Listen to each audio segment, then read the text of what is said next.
మహతి అనే ఆశ్రమం 40 మంది పిల్లలు అద్భుతమైన కళలన్నీ వాళ్ళకు నేర్పిస్తూనే ఉన్నారు. ఇప్పుడు నేను చెప్పే ఈ స్టోరీ మీకు చాలా ఇన్స్పిరేషన్ కూడా కావచ్చు. ఇంకెందుకు ఆలస్యం, లెట్స్ ఇన్వైట్ భోగరాజు నిర్మల గారు. అమ్మ నమస్కారం. నమస్కారం అమ్మ. అంటే అమ్మ, నేను జనరల్ గా చాలా ఆశ్రమాలు చూశాను, బట్ ఇక్కడ నాకు ప్రత్యేకంగా అనిపించిన విషయం ఏంటంటే అనాథ వాళ్ళని దగ్గరికి తీసుకోవడమే చాలా ఎక్కువ. అంటే అప్పటికే మనకున్న ఎక్స్పెండిచర్ లో సగం అయిపోతుంది. దాంట్లో కూడా వాళ్ళకు ప్రతిదీ అందజేయాలి అని ఫుడ్ దగ్గర నుంచి వాళ్ళు జీవితంలో నెక్స్ట్ బయటికి వెళ్తే ఏమేమి నేర్చుకోవాలో అవన్నీ కూడా నేర్పిస్తున్నారు కదా. అసలు ఇంతటి స్ఫూర్తి మీలో ఎలా? అనాథలోని ఎందుకనంటే కొంచెం బాధ అనిపిస్తుంది. ఆ పిల్లలు ఇప్పుడు నేను మాట్లాడే మాటల పిల్లలు విన్నా కూడా వాళ్ళకి ఒకలాంటి గుచ్చుకుంటుంది. నాకు మిమ్మల్ని చూస్తే చాలా గొప్పగా అనిపిస్తుంది. నేను రీసెంట్గానే ఒక న్యూస్ చూశాను, నడి రోడ్డు మీద ఒక అబ్బాయిని కత్తితో పొడిచి మరి చంపేశారు. అంటే అలాంటి సొసైటీలో మనం ఉన్నాం. అలాంటిది ఎవరు లేని అనాథల్ని అంతమందిని తాక్కునే చేర్చుకున్నారు కదా. అంటే ఇలాంటి వాళ్ళు సమాజానికి చాలా అవసరం. మీరు ఇంతమందికి ఇన్ని సహాయ సౌకర్యాలు అందిస్తున్నారు, మరి గవర్నమెంట్ తరఫున ఏమైనా సర్టిఫికేట్స్ ఉండాలా, లేకపోతే గవర్నమెంట్ మీకు ఏమైనా హెల్ప్ చేస్తుందా? ప్రభుత్వం తరఫున ఫైనాన్షియల్గా ఏం లేదమ్మా సపోర్టు.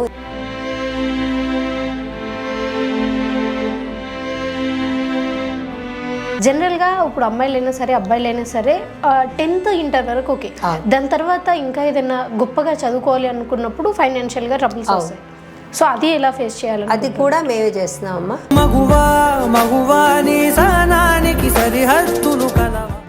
ఆడపిల్లలు ఇవాళ రేపు ఎట్లా ఉందంటే సొంత ఇంట్లో వాళ్ళని నమ్మే పరిస్థితులు లేవు. నీ కాటుక కనులు విప్పారకపోతే ఎక్కడైతే ప్రొటెక్షన్ మగవాళ్ళ పిల్లల నుంచి ప్రొటెక్ట్ చేయడానికి ఏ విధంగా కిక్స్ ఇవ్వాలనేది బాగా నేర్పుతారు మా యోగా సార్. సో ఇమీడియట్గా కాలో చెయ్యో లేస్తుంది, తగలాల్సిన చోట తగులుతుంది. మీరు చెప్తుంటే గూస్ బంప్స్ వస్తున్నాయి నాకు నిజంగా. అమ్మ నమస్కారం. నమస్కారం అమ్మ. విన్నాను మహతి ఆశ్రమం చాలా గొప్పగా వినిపిస్తుంది, అండ్ చేసే వాళ్ళకి మీకు ఎంత బాగుంటుందో అర్థమవుతుంది. సో ఫస్ట్ మేము విన్న విషయం ఏంటంటే ఒక ఇంటర్నేషనల్ కాలేజ్ కానీ స్కూల్లో కానీ అందించే ప్రతి ఒక్క సదుపాయం కానీ మన ఆశ్రమంలో అందిస్తున్నారు. ఫస్ట్ దానికి కావాల్సిన ఫైనాన్షియల్గా మీరు ఎలా మేనేజ్మెంట్ చేస్తున్నారు?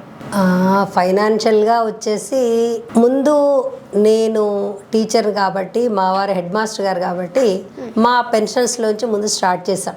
ఒక 5 పిల్లలతో మొదలుపెట్టాము. ఆ 5 గ్రాడ్యువల్గా 11 మంది 20 మంది అలా అయ్యారు. 20 మంది వచ్చేటప్పటికి మాత్రం కొంచెం మాకు కష్టమైంది. ఇంకప్పుడు ఫ్రెండ్స్ రిలేటివ్స్ అందరికీ కూడా చెప్పానమాట, ఇలా ఉన్నారు పిల్లలు, అరక్షిత పిల్లలు, ఎందుకు అనాథలోని ఎందుకనంటే కొంచెం బాధ అనిపిస్తుంది. ఆ పిల్లలు ఇప్పుడు నేను మాట్లాడే మాటల పిల్లలు విన్నా కూడా వాళ్ళకి ఒకలాంటి గుచ్చుకుంటుంది. అందుకని అరక్షితులోనే అంటాను నేను వాళ్ళని. అంటే రక్షణ లేదు సొసైటీలో, అంతే. సో ఆ పిల్లలకి 20 మంది అయ్యేటప్పటికి నేను మా ఫ్రెండ్స్ రిలేటివ్స్ దగ్గరికి ఫస్ట్ వెళ్ళాను. ఎందుకంటే మనకి సపోర్ట్ ఇచ్చేది వాళ్ళే కాబట్టి. సో ఒక పూట భోజనం కానీ, ఒక రోజు భోజనం కానీ, మీ marriage days or birthdays or ఏదైనా అకేషన్ పెద్దవాళ్ళ పేరు మీద కానీ ఇస్తే బాగుంటుంది అని చెప్పి ప్రయత్నం చేశాను. దాంట్లో నాకు సపోర్టింగ్ బాగానే వచ్చింది. సో అలా అలా వెళ్తున్నాము. నాకు వచ్చేసేసి 1,80,000 దాకా అవుతుంది నెలకి ఖర్చు. ఎందుకంటే మాది రెంటెడ్ బిల్డింగ్, ఓన్ బిల్డింగ్ కాదు. నేను రెంట్కుంటున్నాను, పిల్లలు రెంట్ బిల్డింగ్లోనే ఉన్నారు. సో వచ్చేసేసి వాళ్ళకి ఇప్పుడు భోజనం పొద్దుట 7 గంటలకు స్నాక్ ఇస్తాం, రాగి జావా జొన్న జావా ఇస్తాము. అంటే కరాటే యోగా అన్ని నేర్చుకుని వస్తారు కాబట్టి. మళ్ళీ 8:30కి బ్రేక్ఫాస్ట్లో కూడా వాళ్ళ ఇష్టం, వాళ్ళని ఫస్ట్ అడుగుతాం ఒకరోజు ముందే, రేపు ఏం కావాలి మీకు అని. వాళ్ళ ఇష్ట ప్రకారమే చేస్తాం. అట్లాగే లంచ్ ఆకుకూర పప్పు, సాంబారు, మజ్జిగ ఉంటుంది. మళ్ళీ ఈవినింగ్ 5:30కి సీజనల్ ఫ్రూట్ కంపల్సరీ, ఏ సీజన్లో ఉన్న ఫ్రూట్ ఆ సీజన్లో. అట్లాగే క్యారెట్, దోసకాయ, బీట్రూట్ ఇవన్నీ కూడా. మా పీజీకి 8,000 పే చేస్తున్నా, మాకు ఇలాంటివి లేవు. మొలకలు, పెసలు, పల్లీలు ఇట్లాంటి మొలకలు వచ్చాక అవి ఇలా వాళ్ళకి ఈవినింగ్ స్నాక్. నైట్ మళ్ళీ కూర, సాంబారు, రసం, అన్నం ఇది పెడతాం. సో దీనంతటి స్టాఫ్ 10 మంది అంటే మేమందరం నాతో కలిపి 10 మంది. సో ఈ 9 మందికి అంటే మా టీంలో 2 తీసుకోరు, మిగిలిన వాళ్ళ అవసరాలకి అంటే పిల్లలు ఉన్నారు 2 పిల్లలు వాళ్ళ చదువులకు తీసుకుంటారు అంతే అవసరమైనప్పుడు. రిమైనింగ్ మిగిలిన వాళ్ళందరికీ శాలరీస్, అది కూడా పెద్దగా ఇవ్వము, 6-7 వేల కంటే ఎక్కువ శాలరీస్ లేవు. ఈ రకంగా తర్వాత గోశాల ఉంది, 14 ఆవులు ఉన్నాయి. వీడి గడ్డనండి తౌడనండి వాటికి కూడా ఆకుకూరలు క్యారెట్లు ఇట్లాంటివన్నీ కూడా పెడతాం వారానికి 2-3 రోజులు. సో ఈ ఎక్స్పెండిచర్ అంతా వచ్చేసిన తర్వాత యోగా సార్ వస్తారు, కరాటే మాస్టర్ గారు వస్తారు, సంగీతం మాస్టర్ గారు వస్తారు, డ్యాన్స్ మాస్టర్ గారు వస్తారు. సో వీళ్ళందరికీ శాలరీస్ అంటే ఒక రకంగా మా అదృష్టం ఏంటంటే శాలరీస్ డిమాండ్ చేయరు వాళ్ళు కనీసం అట్లీస్ట్ ట్రాన్స్పోర్ట్ ఇవ్వాలి కదా, వాళ్ళ మెయింటెనెన్స్ ఇవ్వాలని చెప్పి మినిమం ఇస్తాము. సో ఎటు చేసి వాళ్ళ శాలరీసు ఎక్స్పెండిచర్ అంతా కలిపి 1,80,000 దాకా అవుతుంది నాకు. సో వచ్చిన మంత్లో వస్తాయి అంటే డిన్నర్లు అవి లంచ్లు వస్తాయి, రానప్పుడు హాఫ్ బేస్గా మా పెన్షన్స్, నేను మా వారు మా పెన్షన్స్లోంచి. మీరు చెప్పిన దాన్ని బట్టి అర్థం చేసుకోవాల్సిన విషయం ఏంటంటే ఒక మంచి పని చేయాలంటే చుట్టుపక్కల ఉన్న వాళ్ళు కూడా సహకరించాలి, అండ్ ఆ సహకారం మీకుంది, అది అదృష్టం కదా. చాలా అది లేనిదే చేయలేము, ఒంటరిగా ఎవరు ఏం చేయలేమమ్మా. 5 వేళ్ళు కలిస్తేనే కదా, అట్లాగే 10 వేళ్ళు కలిస్తేనే చప్పట్లు అవుతాయి. కాబట్టి ఆ రకంగా ముందుకెళ్తున్నాము. ఇది అమ్మ మీరు చెప్పినట్టు ఇప్పుడు మీ ఆశ్రమంలో అమ్మాయిలు ఉండొచ్చు అబ్బాయిలు ఉండొచ్చు. సో అమ్మాయిలకు సపరేట్గా కొన్ని ప్రాబ్లమ్స్ ఉంటాయి, సో వాటిని మీరు ఎలా వాళ్ళు మీతో షేర్ చేసుకోవడం? తప్పకుండా అమ్మ, నేను చెప్పాను కదా ఇందాక చెప్పినట్టుగా నన్ను అందరూ అమ్మానే పిలుస్తారు, నాకు ఆ తల్లి స్థానం ఇచ్చారు. సో ఇప్పుడు ఉన్నారు దాదాపు ఒక 6 పెద్ద పిల్లలు ఉన్నారు ఇప్పుడు మా దగ్గర. వాళ్ళ మెన్స్ట్రుయల్స్ ప్రాబ్లమ్స్ అనండి, అదర్ ప్రాబ్లమ్స్ అనండి, అన్నీ షేర్ చేస్తారు మాతో. ఈవెన్ రాత్రి పడుకునే ముందు కంపల్సరీ ఒక ½ అన్ అవర్ డిస్కషన్ ఉంటుంది. మగపిల్లలతో సపరేట్గా ఉంటుంది, ఆడపిల్లలతో సపరేట్గా ఉంటుంది. ఇవాళ ఏం జరిగింది, నేను మొదటి నుంచి వాళ్ళకి ఏం చెప్తానంటే పొద్దుట లేవగానే ఒక్కసారి అందరికీ కృతజ్ఞతలు చెప్పాలి, పంచభూతాలకి చెప్పాలి, మనకు సహాయం చేసే వాళ్ళకి చెప్పాలి, మీ దగ్గర ఉన్నా లేకపోయినా తల్లిదండ్రులకు కూడా కృతజ్ఞతలు చెప్పాలి. ఇవన్నీ కూడా కృతజ్ఞత పాఠం ఉంటుంది వాళ్ళకి. పొద్దుట లేవగానే భూమికి దండం పెట్టి ఈ ప్రార్థన అంతా చేస్తారు, చేశాక అప్పుడు కార్యక్రమాల్లోకి వెళ్తారు. మళ్ళీ అలాగే హనుమాన్ చాలీసా చదువుతారు రోజు 7 గంటలకి. తర్వాత ఆదిత్య హృదయం నేర్చుకుంటున్నారు, భగవద్గీత శ్లోకాలు ఉన్నాయి, వేదం నేర్చుకుంటున్నారు. వీటన్నిటి వల్ల ఒక ప్రణాళిక ప్రకారం పెడతారు. రాత్రి పడుకునే ముందు కంపల్సరీ ఒక ½ అన్ అవర్ డిస్కషన్ ఉంటుంది. ఇవాళ ఏం జరిగింది స్కూల్లో, మిమ్మల్ని మీరు ఎవరన్నా ఇబ్బంది పడ్డారా, మీరు తిట్టుకున్నారా, కొట్టుకున్నారా, ఎందువల్ల జరిగింది, మీ తోటి పిల్లలతోటి ఏ రకంగా బిహేవ్ చేశారు, మేడమ్స్ కోప్పడ్డారా, సార్స్ కోప్పడ్డారా, వంట ఏమన్నా ఉందా, వంట ఎలా ఉంది, ఇలా ప్రతి విషయము డిస్కస్ చేస్తాం. సో అవన్నీ పాయింట్అవుట్ చేస్తాం నైట్ చేసి మళ్ళీ మర్నాడు వాటిని రిపీట్ కాకుండా చేస్తాం. అంటే అమ్మ నేను జనరల్గా చాలా ఆశ్రమాలు చూశాను, బట్ ఇక్కడ నాకు ప్రత్యేకంగా అనిపించిన విషయం ఏంటంటే అనాథ వాళ్ళని మీకు ఇబ్బంది కలిగించవచ్చు, అనాథ వాళ్ళని దగ్గరికి తీసుకోవడమే చాలా ఎక్కువ. అంటే అప్పటికే మనకున్న ఎక్స్పెండిచర్లో సగం అయిపోతుంది, దాంట్లో కూడా వాళ్ళకు ప్రతిదీ అందజేయాలి అని ఫుడ్ దగ్గర నుంచి వాళ్ళు జీవితంలో నెక్స్ట్ బయటికి వెళ్తే ఏమేమి నేర్చుకోవాలో అవన్నీ కూడా నేర్పిస్తున్నారు కదా. అసలు ఇంతటి స్ఫూర్తి మీలో ఎలా స్టార్ట్ అయింది అసలు ఈ జర్నీ? ఎలా స్టార్ట్ అయిందంటే చెప్పాను కదా, మా నాన్నగారు హెడ్ మాస్టర్ గారు, ఆయన ఊర్లో ఉన్న పిల్లలందరినీ తను అప్పుడు కరెంట్ ఉండేది కాదు, ఇంట్లో కూర్చోబెట్టుకుని చదివించేవారు 10th పిల్లల్ని. 82లోనే ఆయనకి నేషనల్ అవార్డు వచ్చింది. డాక్టర్ ఫిదయతుల్లా గారి ప్రెసిడెంట్ గారి చేతి మీద అవార్డు తీసుకున్నారు ఆయన. ఇప్పటికీ అంటే ఏ హెడ్ మాస్టర్కి దక్కని గౌరవం ఇప్పటికీ మా నాన్నని పెద్ద సార్ అని అంటారు, పెద్ద సారమ్మ అంటారు మా అమ్మ నాన్నల్ని. తనకి బడిపంతుల్లో చూసాం మనం, పిల్లలందరూ కలిసి, ఆయన ఎప్పుడు ఏనాడు ఒక పైసా మిగిల్చుకోలేదు, పిల్లలందరూ కలిసి ఇల్లు కట్టించారు ఇప్పుడు ముప్కాల్లో మా నాన్నగారికి. ఆయన పిల్లలతోటే ఒకళ్ళు కరెంటు, ఒకళ్ళు వైరింగ్, ఒకళ్ళు ఫ్లోరింగ్ చేసి ఒక ఇల్లు ఫ్రీగా ఇచ్చి కట్టించారు, ల్యాండ్ ఇచ్చి. అలాగే ఆయన పేరు మీద శర్మ కాలనీ అని కాలనీ పేరు పెట్టారు. ఓ గ్రేట్. అంటే పెద్దవాళ్ళు ఇన్స్పిరేషను. అట్లాగే మా మామగారు కూడా చెప్పుకోవాలి, నాన్నగారు జీన్స్ వచ్చాయి, మామగారు ఎంకరేజ్మెంట్ కూడా. మా మామగారు కూడా ఏం తక్కువ కాదు. మా నాన్నగారేమో అంటే బంధువులు ఎవరు తన దగ్గర లేరు, ఆబ్వియస్లీ మామగారేమో కుటుంబాన్ని దాదాపు 10 మంది అన్నదమ్ములు అక్క చెల్లెలు మా మామగారు వాళ్ళ పిల్లలందరినీ ఈయన హెడ్ మాస్టర్ కాబట్టి ఆ పిల్లల్ని అన్నదమ్ముల పిల్లల్ని అక్క చెల్లెల పిల్లల్ని ఈయన దగ్గర ఉంచుకుని చదివించారు. మా అత్తగారు మహాసాధ్వి. ఈ విషయంలో ఆవిడకి శిరసు వంచి పాదాభినందన చేయాలి, ఏ స్వర్గంలో ఉన్నా కూడా. ఎందుకు అంటే ఆవిడ సహకారం లేని ఆయన చేసేవారు కాదు. అట్లా దాదాపు మా ఫ్యామిలీలో సగం మంది పిల్లల్ని మా దగ్గరే ఉండి చదువుకున్నారు. నేను ఇంటికి పెద్ద కోడల్ని, నేను చూశాను స్వయంగా. చాలా ఓపిక మంత్రాలు ఆవిడ, మా అత్తగారు. అలా మామగారు ఎలా చేశారు, మా అత్తగారు చేశారు, ఎంకరేజ్మెంట్ చేశారు. తర్వాత మా శ్రీవారు ఇలా అందరి ప్రోత్సాహంతో నేను ముందుకెళ్ళడం జరుగుతుంది. నాకు మిమ్మల్ని చూస్తే చాలా గొప్పగా అనిపిస్తుంది, ఎందుకంటే ఒక గొప్ప వారితో మాట్లాడినట్టు అనిపిస్తుంది. నేను రీసెంట్గానే ఒక న్యూస్ చూశాను, నడి రోడ్డు మీద ఒక అబ్బాయిని కత్తితో పొడిచి మరి చంపేశారు.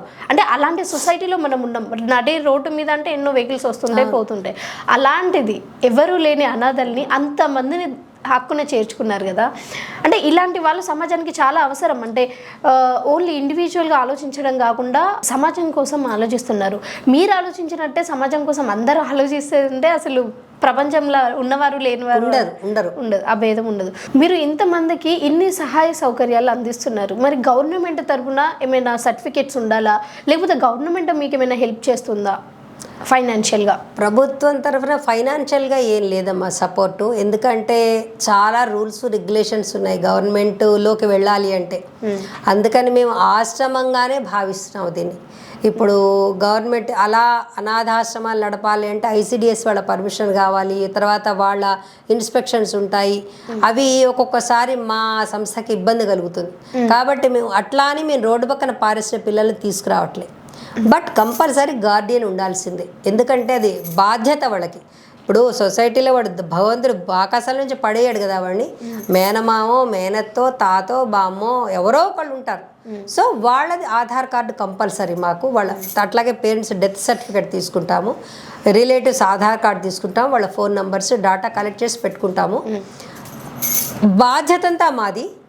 ఇన్ఫర్మేషన్ ఇస్తాం ప్రతి విషయంలో కూడా. వాళ్ళ గార్డియన్స్కి ఇన్ఫర్మేషన్ ఇస్తాము. వాళ్ళు అప్పుడప్పుడు వస్తారు, చూస్తారు, వెళ్తారు. కానీ ప్రభుత్వం తరఫున మేము అప్లై చేసాము, ఎందుకంటే 12A 80G అప్లై చేసాము, వచ్చాయి కూడా. అంటే ఐటీ రిటర్న్స్ సబ్మిట్ చేసుకోవడానికి మా సంస్థకు అధికారం ఉంది. ఎవరైనా ఐటీకి కట్టే బదులు మా సంస్థ కనుక ఇచ్చినట్టయితే మేము రిసిప్ట్ ఇస్తున్నాం. మేము ఒక సిఏ ఉన్నారు, సిఏ గారే అవన్నీ కూడా చూస్తారు, వెంకటరాజు గారు అని చెప్పి, హైదరాబాద్ సిఏ గారే, చాలా మంచి మనిషి. సో వారు ఆధ్వర్యంలో వాళ్ళ గైడెన్స్లో మేము ముందుకెళ్తున్నాం. ఉన్నాయి. తర్వాత స్కూల్ కూడా నేను బయటకు పంపించట్లేదు మా పిల్లల్ని, ఎందుకంటే ఒక సంవత్సరం పంపించి చూశాను గవర్నమెంట్ స్కూల్కి, ప్రైవేట్ స్కూల్ కూడా పంపించాను. కానీ ఒకలాంటి చులకన భావము, నిరాదరణ చేస్తున్నారు పిల్లల్ని. గేలు చేయటము పసితనం వాళ్ళ తప్ప నన్ను, కానీ అది తట్టుకోలేకపోతున్నారు పిల్లలు. భాష మారట్లేదు, తర్వాత రాత మారట్లేదు, వాళ్ళకి సరి అయిన గైడెన్స్ అందట్లేదు. ఇదన్నీ ఆలోచించి లేదు, మనమే వాళ్ళని పూర్తిగా ప్రొటెక్షన్లోకి తీసుకుందామని 7th క్లాస్ వరకు రికగ్నిషన్ తీసుకున్నాను స్కూల్కి.